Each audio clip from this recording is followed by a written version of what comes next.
The definition of a verse in the book of Genesis, the world was created in 6 days. 6 days. And it was related to the theories of Darwin, the theory of evolution, that everything changed by evolution.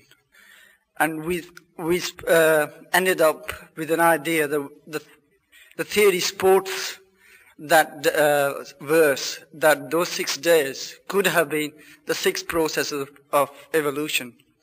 Now, we're not quite fixed about the definition. Can you just say, does it support or is the evolution, or evolution is a generally accepted idea applying to everything. Darwinianism just excited human mind in a certain direction, but he is not the origin of the concept. The origin of concept of evolution does not take root in Darwinianism alone. This concept is quite old. Previously, many philosophers thought of some sort of evolution, and that evolution is very positively, clearly mentioned in the Holy Quran, applying not only to life, but to everything, the whole process of creation.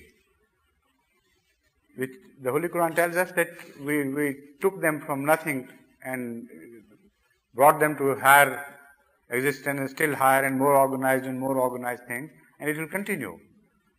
And also the Holy Quran mentions degeneration as well at the same time. Things are either moving in the forward direction or falling back. There is nothing stationary, according to the Holy Quran. And this is exactly the rational view which is not only supported by the man of today, but it's a rational view which cannot be altered. It has no bearing with the time. This rational view is a logical situation which can't be altered. It has to be like that. There is nothing stationary. Neither time is stationary nor anything is stationary. Either it is progressing or degrading, either rising or descending. So this is the general concept of evolution given in the Holy Quran. So Darwinianism is not the source of the idea of evolution. Only it placed the concept of evolution in an orderly form. In scientific terms, he labored hard and long to prove his case, and he organized the animal kingdom into various classes and orders and species and so on, one after the other, and tried to establish that the differences between the animals, as we observe, when you place them in order, don't appear to be that big, as if one animal could not end up into another. That was the most horrendous effort which he made, and for which all tributes are due to him. Things which appear to be impossible, like, for instance, a flower, a rose flower, for instance, turning into a thorn bush or a date palm.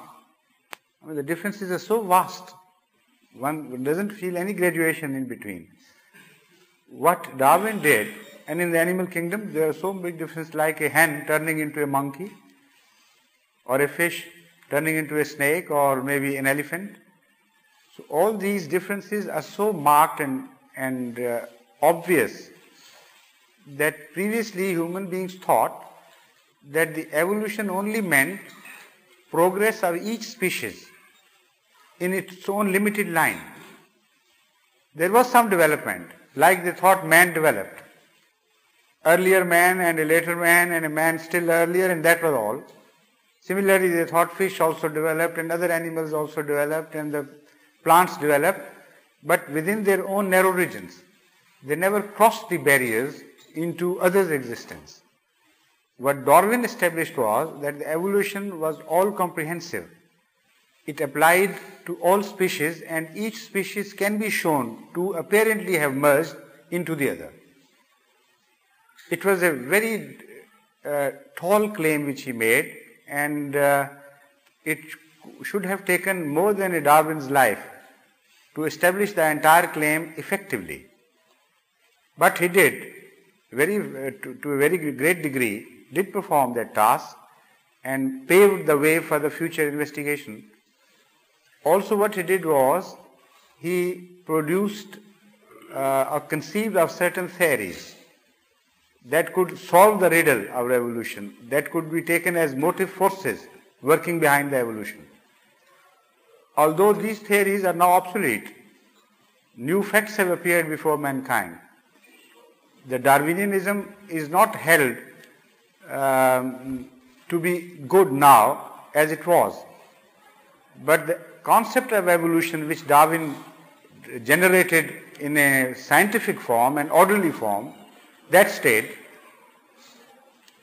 Some of Darwinism has been proved wrong, some of Darwinism has been proved correct, but all that was proved correct or was proved wrong, even if everything was good and correct, still it could not explain all the difficulties and riddles of evolution. Man had to travel further in investigation to find out clues to every dilemma that was faced by evolutionists. So they are still at it. They are finding certain solutions, but also finding certain more obstacles.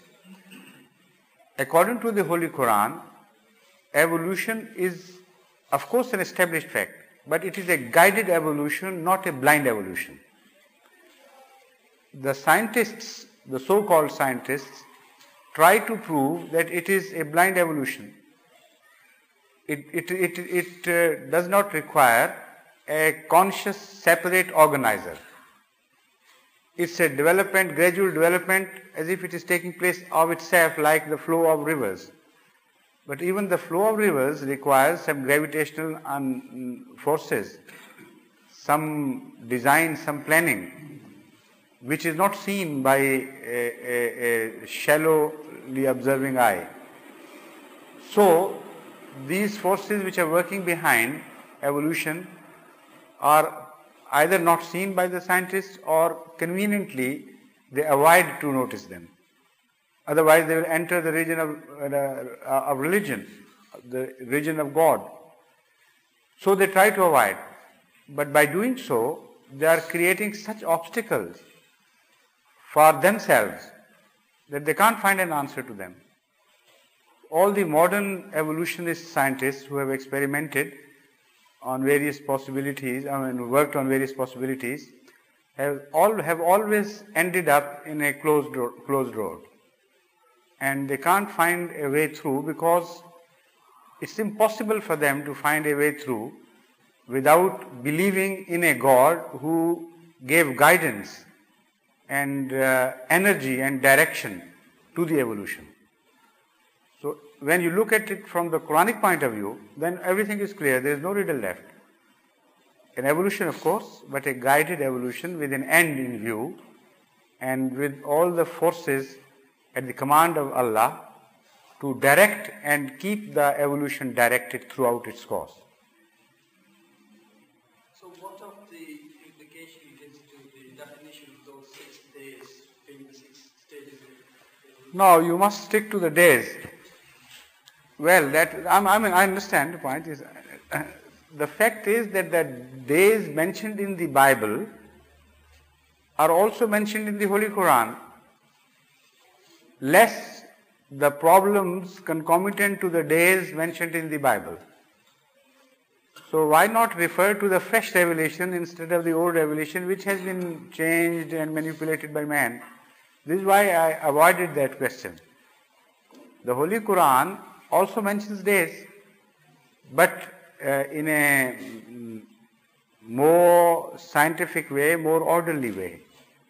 In the biblical mention of days, the sunrise and setting of night is also mentioned, as if the days confined to 24 hours, while the days in the Holy Quran are not mentioned with that definition.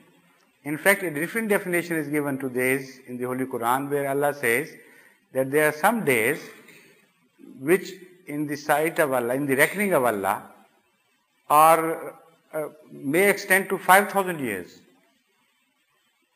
Or at one place it says may extend to 50,000 years.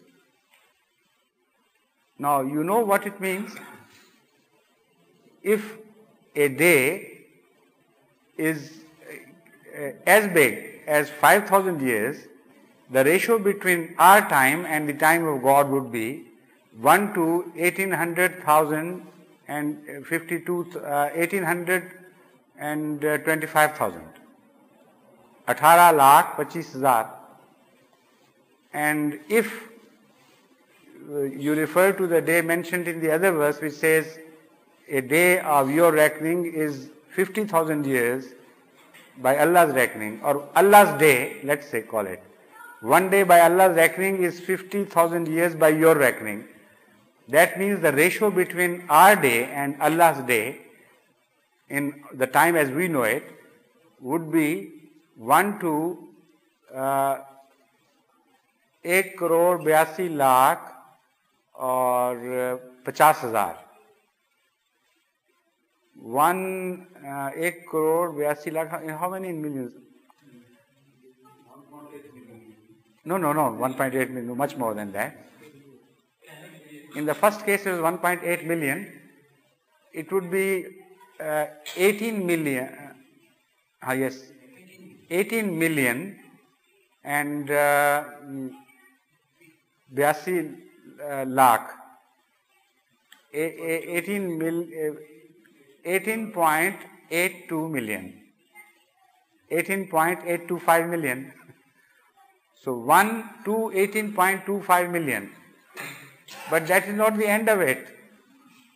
That is the relationship which we will be able to understand ultimately.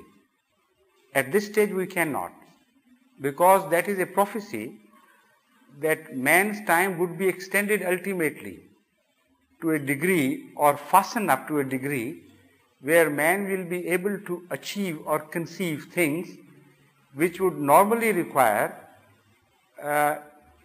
if he lives for 70 years into 18.825 million. You know, that extension is given and prophesied in this, that man would progress to a degree where he will know, he will witness that Allah's days are that big too. Beyond that man cannot reach. This is the ultimate limit given to man. So why not talk in the terms of these days, instead of talking in the terms of those days which are confused with ordinary days of 24 hours.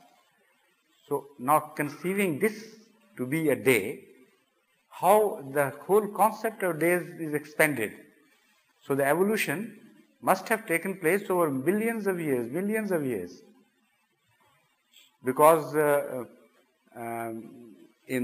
as I have explained in the terminology of the Holy Quran, so days only mean now periods. So the evolution extended to 6 periods. That's all what is said.